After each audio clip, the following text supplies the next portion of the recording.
2025 is cooked, but at least games keep coming. Hello everybody and welcome back to Mobile Game Zone. Last time we mentioned March is a good month, we didn't really expect it to be this good. And to show you why, here's over 25 awesome new games to prove just that point, if you are a mobile gamer in 2025.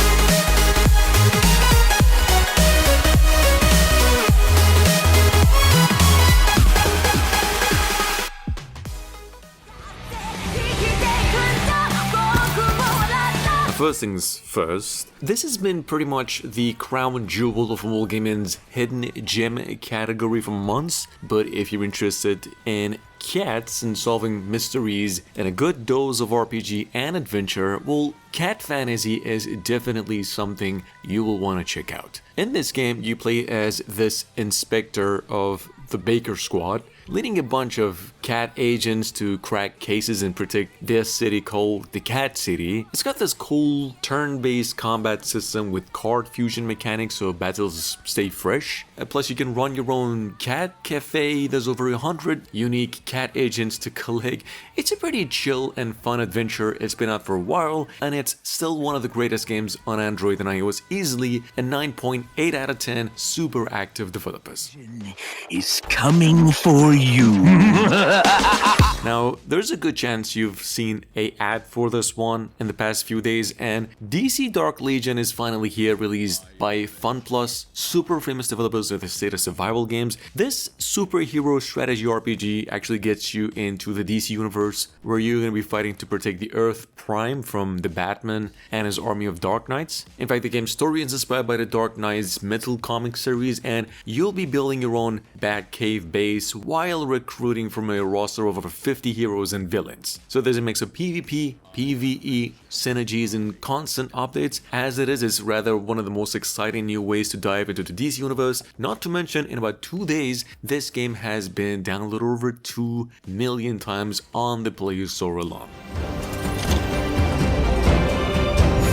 If you are a fan of old school strategy games like Heroes of Might and Magic, this one's just a dream come true on your phone. In Songs of Conquest, you play as these powerful magicians called wielders and lead armies to conquer lands, gather resources, and find artifacts. I was honestly a bit skeptical at first with this game. I mean, how can a mobile version of such a deep PC game translate this well? But surprisingly it does. The tactical battles, the resource management, the whole vibe, it's all here, just optimized for mobile. This is not a free game, unfortunately. It takes you about $12. It's a great game, but maybe wait for a discount. Mirror Star Legends has this pretty solid turn-based combat system that might remind you of Octopath Traveler, but here you actually get way more synergy and skill variety to just mess around with. It's definitely worth checking out if you're into strategic team building. However, there's a bit of backstory to the game. It was originally called Millennium Tour Elf before being shut down, and now it's re-released under a new name. It's a decent turn-based anime RPG with a big size, plus plays online, and definitely one of the good-looking games in the list today. We have definitely mentioned this one before, but for those of you who missed it, there's something new here. Gazless is just a total blast. It's a pretty fast rail shooter where you're up against waves of these wild, bizarre enemies called Gazless. They're riding some crazy contraptions, and your job is to take them down with quick reflexes and some insane weapons. What's actually awesome is you can build your own weapons by mixing and matching parts from the Gazless you defeat. You keep getting stronger with each run, collecting upgrades and tweak your gear to face even crazier enemies. Every playthrough in this game is a fresh start, but you'll better be prepared each time. This game just received the new updates, available globally now, plays offline. It's super addictive, chaotic, and a whole lot of fun.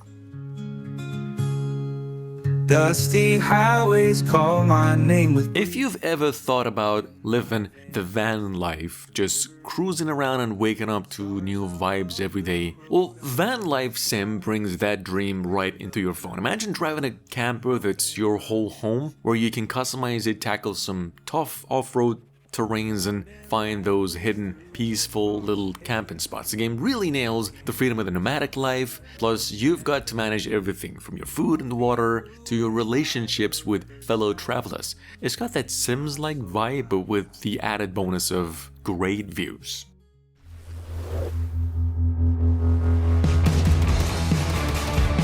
On second hands, we've got Aimlock, Anime Battle Royale, and it basically came out of nowhere and in just a matter of hours became a hit. This is an anime-style battle royale game that blends fast first-person shooting combat with a unique mix of jetpacks, parkour, and some slick gunplay. In fact, the advanced movement system in the game is a real game changer, zipping around the map with jetpacks, sliding and parkouring your way through intense firefights feels kind of fresh, not that we haven't seen it before. The respawn and extraction mechanics add an extra layer of strategy. You're not just fighting here, the last one standing, you've got to grab your loot and escape before it's just too late. It's an online game though, about 1.5 gigabytes in size. And get an amazing 10 draw bonus, but also unlockable. If you're needing something to shake things up this week, you might want to try ETE Chronicle, which is a mecha action RPG everyone's been buzzing about, and it's finally on iOS and Android. As you'd expect from the genre, it's set in a near future world where an evil corporation is wreaking havoc, and it's up to you as a commander of some fierce mecha piloting girls to stop them and save the world. So if you are all about giant robots, great graphics, and a sprinkle of gacha, this one's definitely worth checking out. Plus, if you're into those waifu rosters, well, ET Chronicles is just stacked with characters.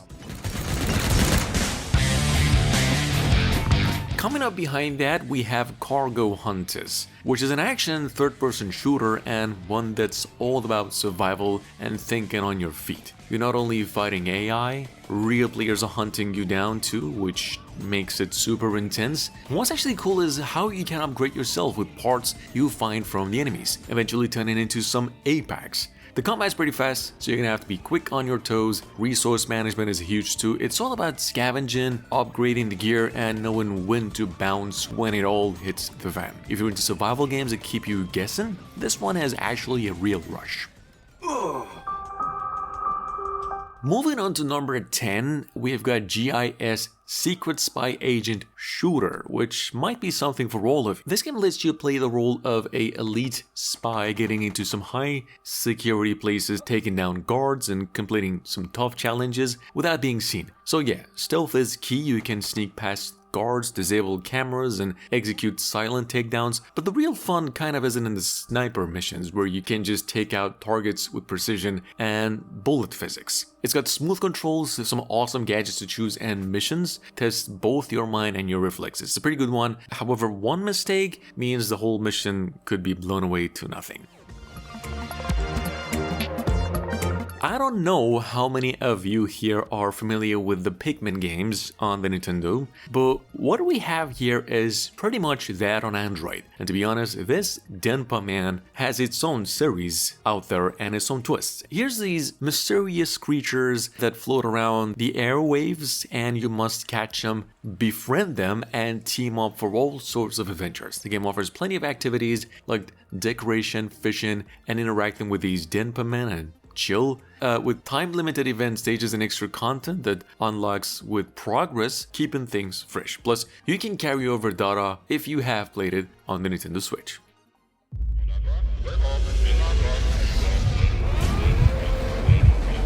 If you want to manage a motorsport team while getting behind the wheel yourself, New Star GP is a solid pick. It's got the perfect balance between arcade fun and deeper strategy. The retro visuals and soundtrack really takes you back to those 90s racing games, and racing through decades from the 80s to now really keeps it fresh. Plus, the variety of events, from eliminating races to rival showdowns, really keep you coming back for more. It's the kind of game where every decision counts, and you'll find yourself making it or trying for the perfection.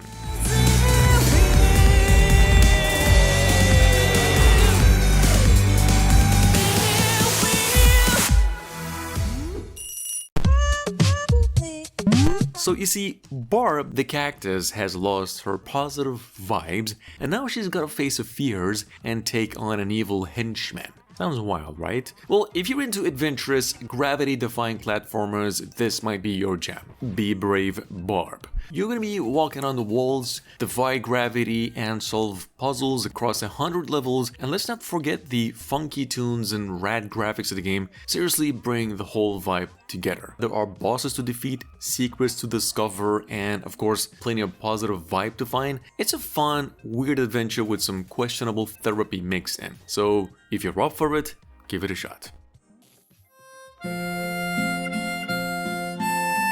Number 14, we've got My Football Dream. This is a nostalgic vibe that easily takes you back to those carefree school days on the football field, and it's got this super nostalgic vibe like you're back in school kicking a football with your friends. In fact, the campus scenes in the game are spot on. Playgrounds, recess, it all feels pretty familiar. In a few minutes, it really actually took me back, and if you'd like to give it a shot too, you can choose different characters, each with their own little quirks. Plus, you can actually deck out your characters in all kinds of outfits. But honestly, it's a whole teamwork thing that really hits in this game. Definitely brings back some childhood memories.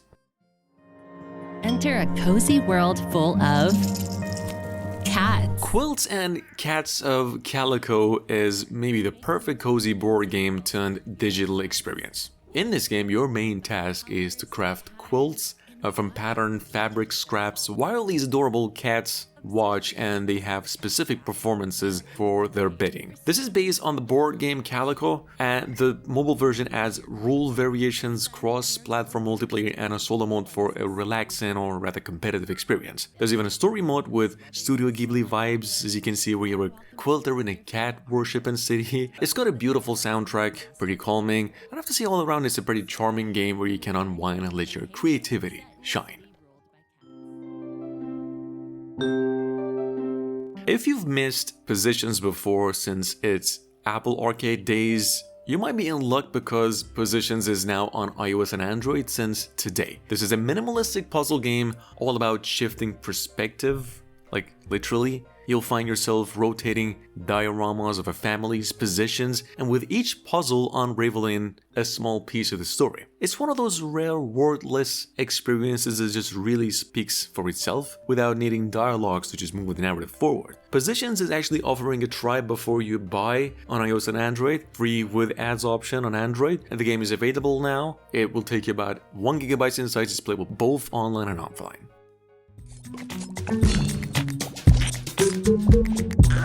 Moving on to number 17, we've got Slash Quest, which is a kind of adventure where you're not just swinging a sword, as you can see. You've got a talking sword. It's called Swordy, that actually grows every time you slash something. The sword gets bigger as you go, which makes battle feel pretty wild. You're playing as this shepherd, who's basically no knight, and together with Swordy, you're solving puzzles and fighting through all kinds of different locations. This game is on Halfbrick Plus. You need a subscription for that. So if you're already familiar with the Fruit Ninja or Jetpack Joyride, you will probably love the variety in this game. If you're looking for something fun with a unique mechanic and a lot of personality, well, this is it.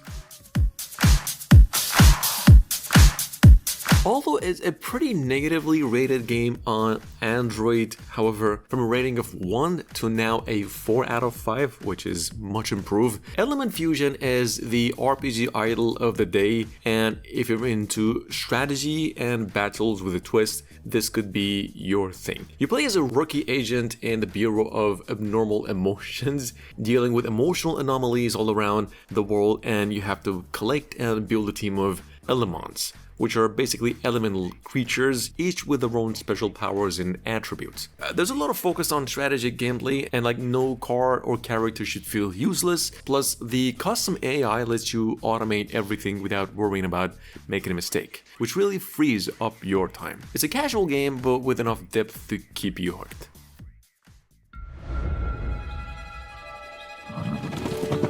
We're gonna talk about Era of Valor for a second here. Why not? It's one of those strategy games that really hooks you once you start getting into it. In this game, you're leading what's left of your tribe, trying to build a new home in a world full of mystery and danger. You need to manage your workers, gather resources, and build a strong foundation to survive. This game is not all about survival, though there's plenty of exploring, plundering, and even hunting involved. But the big kicker here is the battles. You've got to expand your territory and wage war to take control of new lands. It's got that real-time strategy feel with a bit of everything to keep you busy. A little to the left, or alto, Sea and Stars here, is one of those games that just grabs your attention with how unique it looks. I've been having a blast with the new levels of the game. There's just so much more variety if you try it as original, and well, you're gonna be folding, flapping, stacking, and even smashing things in this game, trying to figure out the best way to organize everything. The cool part in this game is that there's not just one solution. Some levels have up to 5 different ways to complete them, which keeps it from getting repetitive. And there are cats as well, if you like cats. This is a paid game on Android and iOS and takes you about $5.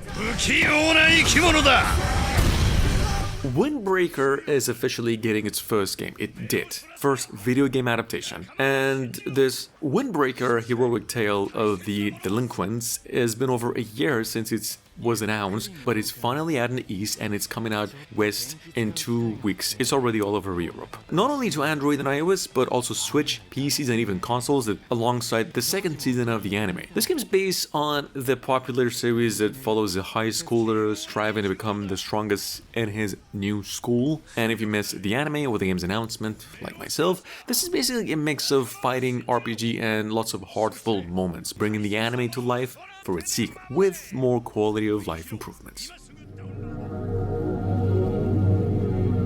If you're into psychological horror, Fragmented Fear is definitely one of the good ones. In this game, you play as a schoolgirl stuck in an abandoned school, and things get pretty intense from the moment you wake up. The game mixes anime style with that eerie PlayStation 2 era vibe, giving it a nostalgic yet unsettling feel. You'll be haunted by this ghostly girl while unraveling the dark mysteries of the school that you're stuck in. It's got good soundtrack, a creepy atmosphere. Obviously, it's one of those games where the fear isn't just in what you see, but in what you don't see in the shadows. It's an offline game, about 300 megabytes in total. Lord of Seas is actually a strategy MMO where you're a fleet commander after a Kraken attack leaves you stranded on a deserted island.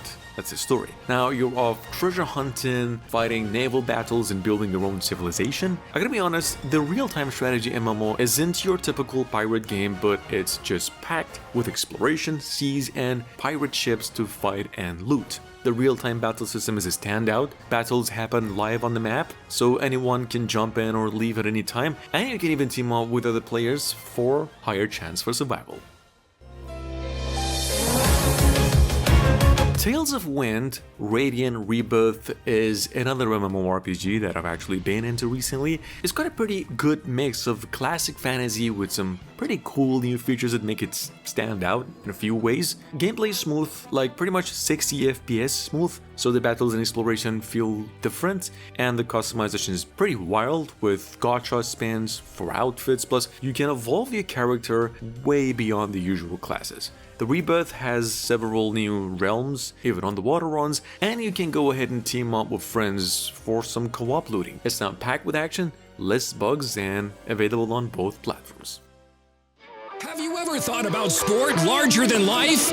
Coming up behind that, we've got Racing Xtreme 2 Monster Truck. This game is basically all about going full throttle on monster trucks and dominating the off-road racing scene. You're not only racing, there's huge jumps, rivals to smash in, leaderboards, there's 30 different trucks to choose from, tons of customization options, and some wild visuals as well. You've got different race modes, plus you get to tackle hills, mud tracks, and plenty of stunts along the way. If you're into off-road mayhem and tricked out monster trucks, this one's gonna keep you hyped. Moving on to number 26, we've got Ragnarok Back to Glory, which I'm not gonna lie, it's only in the list because it's got a pretty wide audience. Well, this game feels like it's just trapped in the past and not necessarily in the best way. The game's got that classic crisp RPG vibe with its isometric view and controls, giving off the feel of a premium Game Boy era RPG, but in 2025 it's kind of feeling a little outdated. Honestly, it really is just Ragnarok vertical with a slight UI tweak. This could have been something special, but honestly, it's more of the same. Welcome back everyone to our second episode of Player Highlights with 9 duel segments from our Discord channel. Let's get started. And finally, well, last but not least, if you're into high-intensity battles with a strategic edge, the Hidden Ones is about to be your next obsession if you can play it, though. A collaboration between Tencent and More Fun Studios, the same team behind Arena Breakout, this game delivers a fighting experience that's more tactical than just button mashy. Think Sifu rather than Street Fighter. It has an original story inspired by the anime Hitori no Shida, The Outcast, where you will have to master your fighter's skills and win street fights. The battles are pretty cinematic, boss fights are dynamic, and a very intense PvP and PvE at its core. This is a big game, roughly 40 gigabytes in size. She takes it straight into a grapple. That's some pro skill right there, using the standard to keep the hits with Wang Ye in the air, and then we finish the game with the ultimate. Now that's what you call a master. Up next we got Wang Ye versus Zhang Chulan. Alright, let's start off with the standard skill and cast the ultimate while Zhang Chulan is in the air, and I think we got a confirmed hit. Wow, that's gonna be some massive damage. This might be it for Zhang Chulan. Okay, there's still some HP left. Let's see what... Oh, and we got a quick standard to finish. Nice, good game. Alright, we got Zhu Guqing versus Lu Linglong next. Let's see how this match... Ooh, we got a fireball to start things off. A little back and forth. What's going to happen? Ooh, a standard. Alright, nice breakaway. Alright, trying to use the standard. Ooh, but the doppelganger gets there first. Alright, ooh, there's another fireball. We're in danger, Zhu Guqing. Alright, let's see what are they going to do next. We got a nice wind rope there. Nice, get her locked down. Ooh, and another fireball. Alright, we're closing in and straight to the ultimate. Oh wow, that was a perfect dodge. Oh, but she missed her chance. We got another fireball there. And that's a standard to finish the round. Good game. Alright, here we have Baron versus Feng Bao Bao in this clip. Alright, let's start this match off with a standard skill, very nice, into a flying armbar, converted into a floating crosslock. Alright. Alright, let's see what happens now. We're gonna, break away from the opponent. Oh, he didn't dodge Bao Bao's second standard. Alright, we got a basic attack, and let me guess, and it's gonna be straight into the ultimate. Oh, but it missed! Alright, Bao Bao returns with a basic attack, but the combo misses! Alright, Baron gets up with a standard skill and chain slash convert into flash slash. Ooh, nice move. Alright, grab Bao Bao when she's trying to parry that doppelganger, and is he... Oh, he's gonna do it again. That trick never gets old. Alright, Baron, what are you gonna do next? What are you gonna... Alright, finish with a triple grab. Nice play, Baron. Alright, we're starting off with Wang Ye's ultimate for our next segment. And we got the same situation, just one slice of HP left for Lu Linglong. Alright, now both sides have to be cautious. Standard skill, break away from the opponent. Ooh, nice reflexes. Good counter. Alright, basic attack, followed by Rohua's doppelganger into a standard skill, cancel, and I think it's gonna happen. Here we go. Yeah, there's the ultimate. Alright, that's a great combo! Again, this is the 8 trigram palm. Alright, Wang Ye went from healthy to dangerous in just one combo. But Lu Linglong still has to be careful. She's got low HP. Ooh, nice counter! And is it gonna happen? And a standard to finish the game. Nice play! Okay, we have the Baron basic attack on Rohua. Dodge the doppelganger, and here we go. Nice counter. That's the Baron special defense. And a floating crosslock to Rohua on the ground. More damage coming up. Alright, cast the doppelganger, blast Rohua into the air, and straight into the ultimate. This is a massive combo. Maybe that's the end for Rohua. And boom, we got 6...